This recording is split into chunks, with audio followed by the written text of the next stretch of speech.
Ben diyetisyen Beyza Yalav. İzmir Katip Çelebi Üniversitesi mezunuyum. Haziran 2019'da mezun oldum. O günden bugüne kadar diyabette, işte kalp hastalıklarında beslenme, böbrek fonksiyonlarında beslenme, onkoloji alanında beslenme, sporcu beslenmesi, bu alanlarda çalışıyorum. Kilo verme, kilo alma, sporcu diyetleri, bunlarla ilgileniyoruz. Ben size bugün aslında herkesin bir problemi olan bir şeyden bahsetmek istiyorum. Karın içi yağlanma. Günümüzde artık kilo problemi, fazla kilo problemi olmayan kişilerde bile karın içi yağlanma görebiliyoruz. Bu ciddi bir konu aslında. Aslında şöyle, göbek çevresinin risk teşkil ediyor olması aslında. Yani belli bir santimin üzerine çıktığı zaman, hatta bunu da vereyim isterseniz size. Kadınlarda 88, erkeklerde 102 santimin üstüne çıktığı zaman göbek çevresi karın içi yağlanmadan söz etmeye başlıyoruz aslında. Bu da kronik hastalık riskini gösteriyor aslında. Bu şu sebepten oluyor. Bir, sağlıksız beslenme olarak söylüyoruz. Şeker oranı yüksek besinleri tüketmek, tuzun fazla tüketimi, onun dışında işlenmiş et ürünleri, sakatatların tüketimi, işte sucuk, salam, sosis, işlenmiş et ürünleri, karaciğer, böbrek, dalak, beyin, bunların fazla tüketimi, kokoreç gibi karın içi yağlanmayı artırıyor. Aslında bu bir süreç. Yani şöyle, kişiden kişiye göre de değişebiliyor bu durum.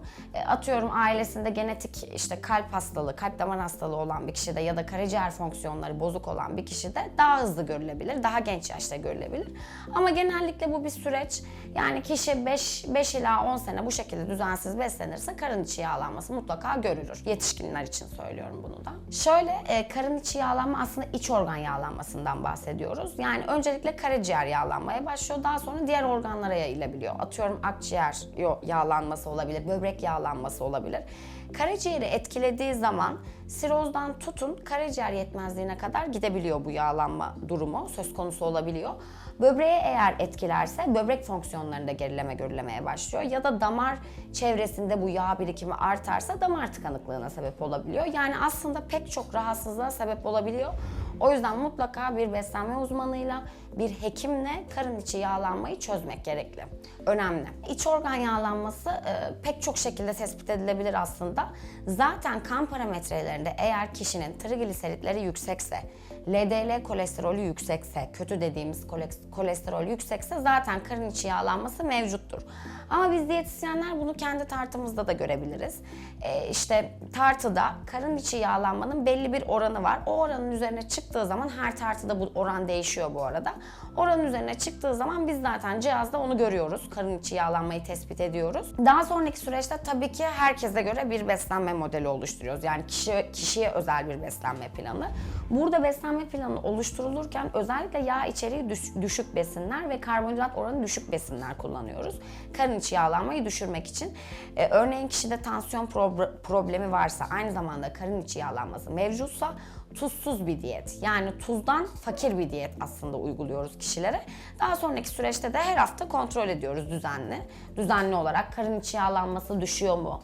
Ödem var mı? Özellikle mesela karın bölgesinde kadınlarda çok sık duyuyoruz bunu.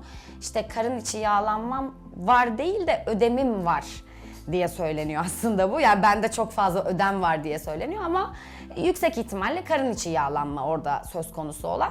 Onu düşürmek için aslında ilk hedefimiz o oluyor. Yani sonraki süreçte ödemi de atıyoruz zaten diyet sürecinde. Şöyle, eğer obezite riski altında olan bir kişi varsa karşımızda, kesin olarak karın içi yağlanması söz konusu olmayabilir. Olmayabilir yani.